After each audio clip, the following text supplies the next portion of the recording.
What if we take Wembanyama, a 7'4" superstar in the making, and have him team up with Kevin Durant, an already proven 7-footer who can do it all? Meaning after the 2007 NBA draft, Wemby will be joining Durant on the Seattle Supersonics. Which leads us to wonder, how many rings can this duo win together? Because while their first year in Seattle showed tons of promise, as we see a lot of personal success for both players with great stats and a Rookie of the Year going to Wemby, it would ultimately end as a letdown with a losing season. But that was sure to change, because over the next several years, our duo will be playing with some of the greatest basketball players of all time, as they go from team to team, living out all of Durant's career leading up to his time with the Phoenix Suns in 2024. Without a doubt, there will surely be a lot of winning, but will there be enough winning to earn the most rings in NBA history? Because Bill Russell not only won one ring, but a whopping 11 championships in his career. So now the magic number is 12 for this duo to be able to go down as the most winning players in the history of the NBA. And as their quest for those 12 rings kicks off, it'll be in some brand new threads as they move out to OKC. The brand new team in town, the fans were electric and quickly became one of the loudest home courts in the entire NBA, which helped Wemby and KD get completely comfortable with so much support behind them. Durant in particular was seeing some huge strides to his game, with his points per game catapulting to 29.1 a night, and he was doing so as a member of the 50-40-90 club. It was a successful year for Durant, but Wemby was just as impressive. Offensively, he was still a powerhouse, but he really didn't see any massive strides from his rookie campaign. Instead, he'd make a major improvement on the defensive end and help the Thunder become one of the league's best defenses. With as incredible as he was on that end of the floor, it was impossible for it to go unnoticed. Incredible performance by Wembanyama. He gets the Defensive Player of the Year in just season number 2 with almost 3 blocks a night, and this trophy right here is huge because it brings us into our next challenge of the simulation. Because while they're working together to try and surpass Bill Russell, they'll also be competing with one another to determine who is the greatest of all time. And the trophies they earn through their careers will decide that. So get your predictions in the comments now on who you think will win.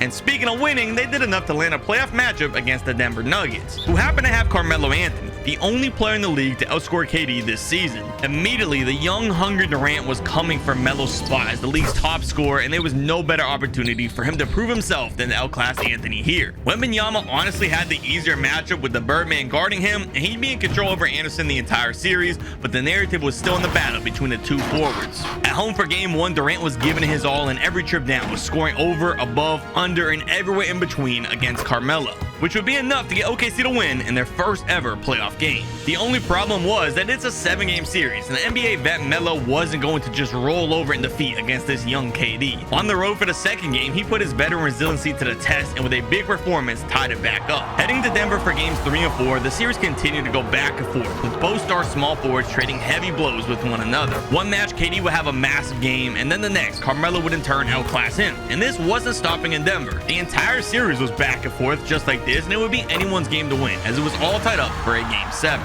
This was a massive moment for our two young stars. As a reminder, they're trying to win 12 rings in the next 17 years, so advancing here would be major. But would they really have enough left in the tank to overcome an established star like Carmelo? The answer seemed to be a resounding yes, because as a final send-off in this series, Durant was doing what he has the past 7 games and stepping up with an unbelievable scoring display. And while games 1 through 6 were all down to the wire, Game 7 was a complete blowout, and OKC was sending the Nuggets home for the summer. Interestingly enough, round 2 was a very similar team to OKC. T-Mac was an elite scorer, and they even had an absurdly tall center leading the way. While the eager youth of OKC was enough to power through for a Game 1 upset, Houston rallied back over the next 2 games, and as the favorites to win this series, they propelled themselves up 2-1, much as most analysts had expected. But even though our duo are only in their 2nd season, they were clearly something special, because over the next 2 games, they looked to be on a mission, and it was beginning to look like an underdog story upset was in the makings. But all that would be decided in Game 7 after Houston took Game 6. Just one round ago, we witnessed a Game 7, but KD kept that one uninteresting. This time, though, the Houston Rockets weren't going to be folding the same way the Nuggets did, and with a stellar game from Tracy McGrady,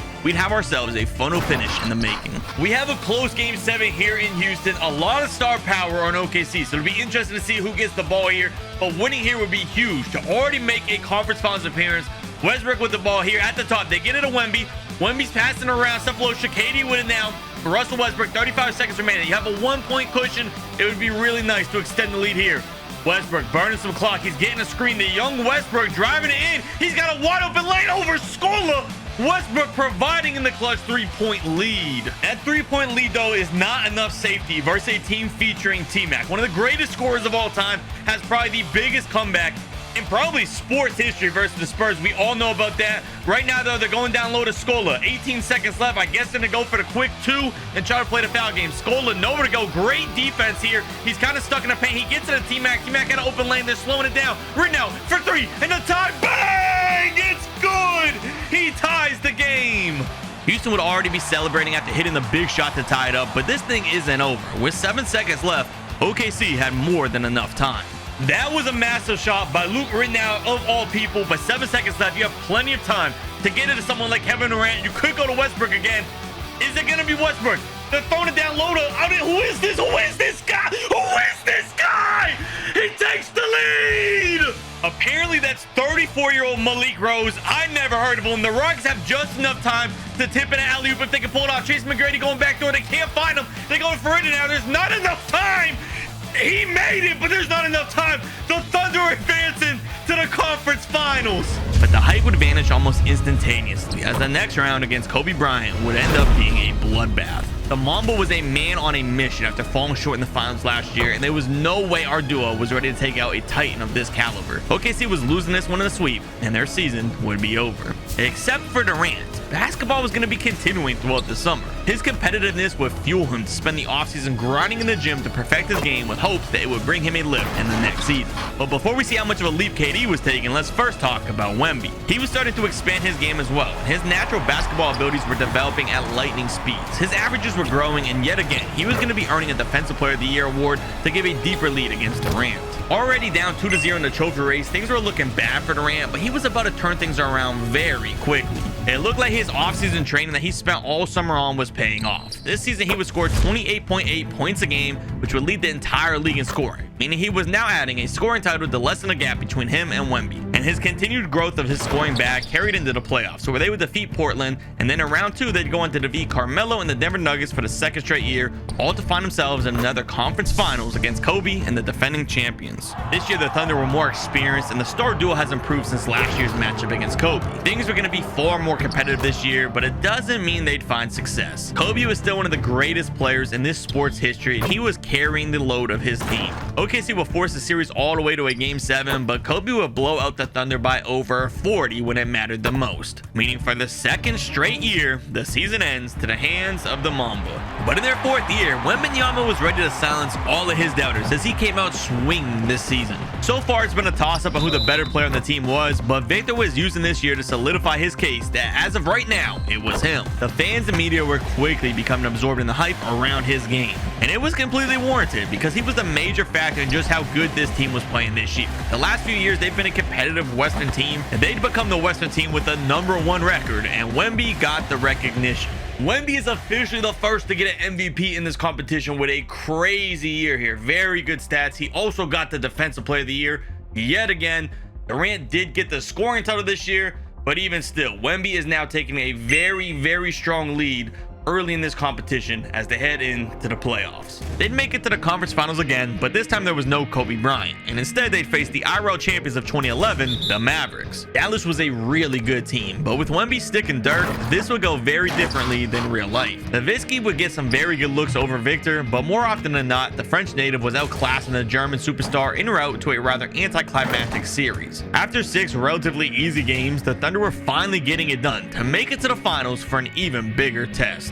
The Heat were waiting with Bosh, the Flash Dwayne Wade, and the king himself, LeBron James. And as this thing prepares to tip off, you may expect an epic battle, but this was anything but that. Miami lacked much depth in their first year formed, and OKC on the other hand had some solid depth in their own victory to match Miami's. Because while we haven't spoken about it much, Russell Westbrook has formed into an all-star alongside Wemby and Durant, and it was by no surprise that OKC was walking all over Miami and finally doing it. They were winning their first of what I imagine will be several championships, and it meant they were one step closer to catching up to Russell. But this still leaves the question on if Wemby or Kevin Durant will be crowned the finals MVP. While Kevin Durant would average the most points throughout the finals for OKC, it would still be Wemby standing out as the top player. Much like he was in the regular season, he was doing everything for his team on both ends of the floor, and by the end of it, he was crowned as the finals MVP for their first ring, which means now his lead over KD extends even further as we go into 2012. The deficit wasn't ending there for Durant either, because as we go into 2012, the season will play out much like 2011. 2011. Wembanyama was on the top of the NBA and was only getting better year in and year out. He'd be adding more accolades to his resume by being crowned both the MVP and the Defensive Player of the Year yet again, backed by some incredible stats. So far, it's clearly Wembanyama who's leading this team, but KD is about to get into his peak soon and might start fighting back, but at least they're winning championships, and who's really surprised that Durant needed a super team to win any rings? Once more, Durant was also earning the scoring title, and while the media hyped them up as a great duo together, it was clear that Durant didn't have as high of an all-around game as Victor. There's a lot of time left, but for now, Wembanyama is starting to run away with this thing. And a chance for another ring was certainly on the horizon, because as this team entered the postseason, every other roster would crumble against them. Throughout the first 3 rounds in the West, the Thunder were only losing a single game to the Portland Trail Blazers to earn a trip to the finals, where I was shocked by the opponent. Not really sure how this happened, but the Knicks are in the finals instead of the Miami Heat. It's a rematch against Carmelo. Last time went to game 7. We'll see what this one goes to. By the time they got to playing in game 1, it was obvious right away that this would be absolutely nothing like the last run in between Carmelo and Durant. These finals were a joke for New York, and OKC had them looking like they didn't even belong in the playoffs. There was something similar to the last matchup though, and that would be the fact that Kevin Durant was playing on another level. For whatever reason, it seems like Carmelo brings the best out of him, and after averaging an outrageous points to assist ratio in the finals, he would finally be outshining Wembanyama. As the Thunder sweep the Knicks, Durant was earning a finals MVP, and while it isn't by much, it still tightens the gap on Wemby. And for anyone rooting for Victor, get ready for a roller coaster ride, because KD was coming. Because entering year 6, trailing Wemby by 3 trophies, his legacy was starting to slip out of his hands. And with the pressure at the highest it's been, KD was taking the league by storm, and in 2013, not a soul in the NBA could keep up with him. He was leading all players in scoring yet again, and doing it on incredible efficiency, good enough to make the 50-40-90 club. This incredible play was plenty to get him the MVP award, as he led the Thunder to the NBA's top record, and even while sharing touches with Westbrook and Victor, somehow Durant still made the most of his opportunities to shine brighter than the rest of the league. He absolutely earned this moment, and things just got more interesting.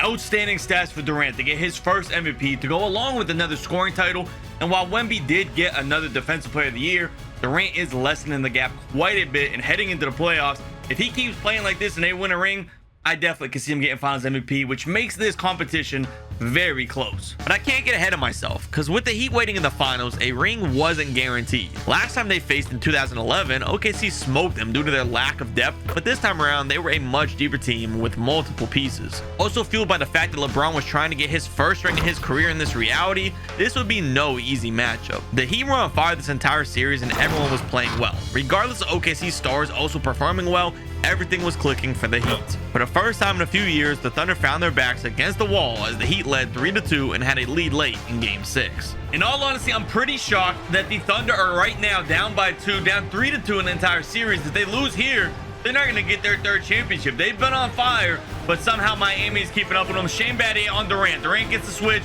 Lewis on him. Durant one-on-one on the left side of the court. 40 seconds remaining. The step back. He's driving in. He loses the ball. He recovers it. 5 seconds to go. Durant driving in. Step back. Creates the space. Pump. He throws it to Westbrook. Burn deep 3. And the lead. It's off. Lewis with the rebound. LeBron James has it now. They're not going to foul. That's surprising by the 2K AI. LeBron James. Kevin Martin on him. They got Martin in a trade for James Harden, which may have been a mistake. Harden could have been the piece here that gave him the lead in this series. LeBron James hit the top. Sizing up Martin. LeBron, the spin move. He's driving in. He needs some help. That's great defense, though. LeBron, it's off. Thunderball timeout. Down by 2, 8 seconds left in the finals. In a season-ending game here if they lose. Chance to define a legacy. Kevin Durant with the ball. LeBron James on him. 4 seconds left. Durant, one-on-one. Nowhere to go. Durant has to pull the trigger. Oh, it's off. The Miami Heat upset the Thunder. After the huge miss, Durant was completely devastated that he let his team down. And even more tragically, with only 11 seasons left, catching Bill Russell was going to be tough. Because while KD will find redemption in 2014 with another MVP and the Finals MVP after beating Miami in a rematch of last year's Finals, the next 2 seasons will find the Thunder right back in the losing column, as the rise of the Golden State Warriors will prove to be too much for KD to overcome, even with the addition of Wembanyama in this reality. With no awards in this stretch and nothing but losses, change would be on the horizon. Well, I'm viewing it as the weakest move I've ever seen from a superstar. Plain and simple. That's just how I look at it. Durant and Wemby were joining forces with the Warriors, and the rest of the league would stand no chance.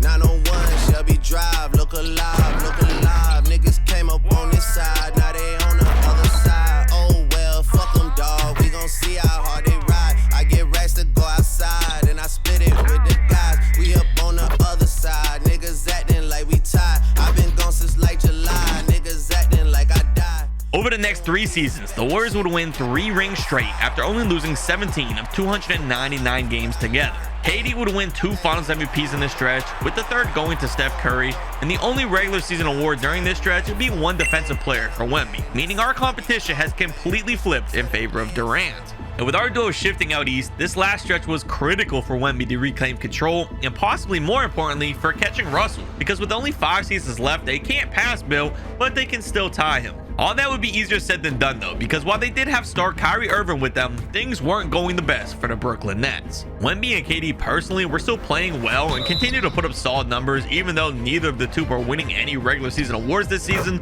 At the end of the day, the team's chemistry struggled and a lack of depth was apparent. They had a solid record to earn the 3rd seed, but it certainly fell short of expectations. And the disappointment continued with the playoffs tipping off against Miami. They were the underdogs led by Jimmy Butler, who realistically shouldn't have a chance against Durant and Wemby together, but something about their gritty, determined team play seemed to be overwhelming. This series would shock the world, and I couldn't believe it.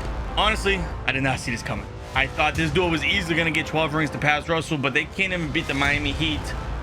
And I know the Heat went to the finals this year, but come on, man. Oh my, wow. But surely with Harden joining the next season, things were about to turn around. This gave them even more offensive firepower plus a great playmaker, and the chemistry was building after a full season together. While all the regular season awards would be going to new up-and-coming stars in the league instead of either of our duo, they were now at least back into the winning column, which wasn't stopping in the regular season because they faced very little adversity throughout the playoffs, running through the Eastern Conference with relative ease, to include getting revenge on the Miami Heat in the conference finals by sweeping Butler to make up for last year.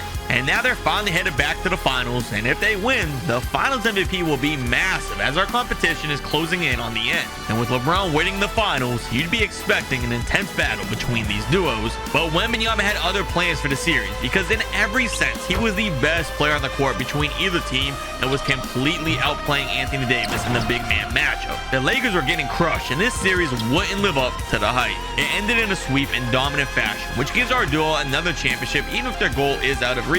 But more importantly, Wemby was adding more hardware to his resume, which ties our competition right back up with only 3 seasons remaining.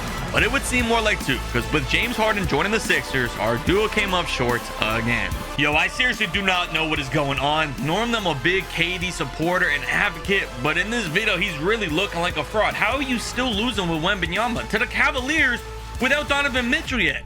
And next season, they go to Phoenix, and 2K is notorious for making that Phoenix Suns team lose. For whatever reason, this sim is not going as well as I thought. However, it was looking like our duo was ready to prove me wrong, because while the Suns normally fail miserably in these sims, our stars were leading the way to the top record in basketball. Of course, we can't forget to mention new superstar teammate Devin Booker, who was an elite scorer and the point guard setting everything up, all rounded out with a young, eager DeAndre Ayton in the front court. Come the playoffs, they were making a massive statement in round 1 against the would-be champions in real life this year, and they were clearly far better than the Denver Nuggets. With Durant leading the charge against Denver, they surprisingly sweep, and all the media instantly had Phoenix as the favorites. Until heading into round 2, tragedy was striking yet again for our duo as John Morant was slicing and dicing through the Phoenix defense. The old Chris Paul couldn't slow him down, and the aged Wemby did little to stop him at the rim. They put up a decent fight by trying to defeat Memphis by purely outscoring them, but in the end, our duo was falling for the 3rd time in the last 4 seasons. Which means going into 2024, this would be their last season and both stars' final chance to get some separation to win this competition. The good news is they would add Bradley Beal to the roster to bolster their offense even more, and they'd finally be back in the finals, and it was a matchup against Boston. Honestly, the Suns and the Celtics are very much alike. You have KD and Tatum, both just about equal at this point in their careers, very similar play styles. Jaylen Brown and Devin Booker, head-to-head match with 2 of the best shooting guards, Kristaps and Wemby. I think Wemby's got the edge, but very similar, super tall, can do it all, big men. We got Derek White, Bradley Beal clashing. This should be a very interesting series. But with all the failed seasons lately, you'd expect them to fail here too. But surprisingly, it would seem they had enough, because in their last finals of this sim, they were doing anything but letting this series be close. Our duo was putting up their best performances they've had in years and fighting to get this thing done in a game 5. Up 3-1 in the series, they had a chance to close it out. It's been a long time coming for our duo. Up 3-1 in the finals. They can finally win a championship again. They completely missed Bill Russell, but still did a lot of winning. 50 seconds left, up by 2. Can they hold on to this lead? A big shot here could extend their lead. Wembanyama versus Porzingis. Wemby driving in. They get it down low to Durant, who tries to go up over 2 defenders. Russell Westbrook is on the Celtics. For some reason, Tatum's wide open in the paint. He ties it. Coming out of a timeout, they still have 33 seconds. This duo has been kind of disappointing. I expected a lot more winning. If they win here, though, someone is going to take the lead with the Finals MVP, unless it's Devin Booker. Wembanyama trying to cut to the basket. Booker on the left side. They get it down low to Wemby. One-on-one with Porzingis. His layup over Porzingis gives them the lead again. Up by 2 now. They are 1 stop away from getting another NBA championship here in their last season. Tatum with the ball. Kevin Durant guarding him. I'm on the edge of my seat right now. Tatum sizing him up. 15 seconds. Tatum making his move. Driving to the paint. He's forcing the issue. The step back. The little leaner over Durant. It's off. Wemby gets the rebound. They foul him. They did have a foul to give, which means now you can get the ball in the hands of Kevin Durant or Devin Booker. 2 fantastic free throw shooters. They get it to Booker.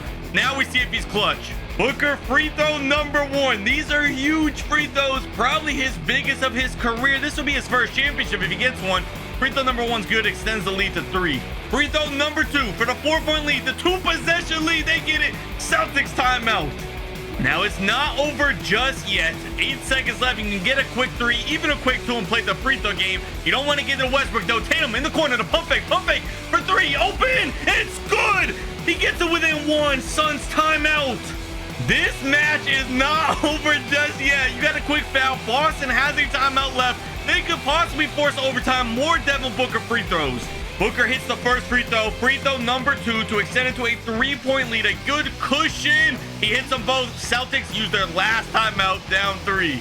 Down 3. 4 seconds remaining. What does Boston draw up out the huddle? Tatum in the corner again. The other side. Tatum. What's he doing? This is an all-time joke. What an idiot! What an idiot! The Suns are NBA champions. All that's left to do is to see who becomes the Finals MVP. And as they celebrate their ring, they got close enough to Bill, even if it wasn't enough to pass him. But one of our duos still has to be crowned as the GOAT. And it's going to be Wembanyama, who earns 1 more Finals MVP, which gives him the lead at the very last moment over Kevin Durant in our competition. Now next, you should check out what happens when we take our duo's teammate Curry and pair him with one of the best bigs ever, Shaq, by clicking this video next.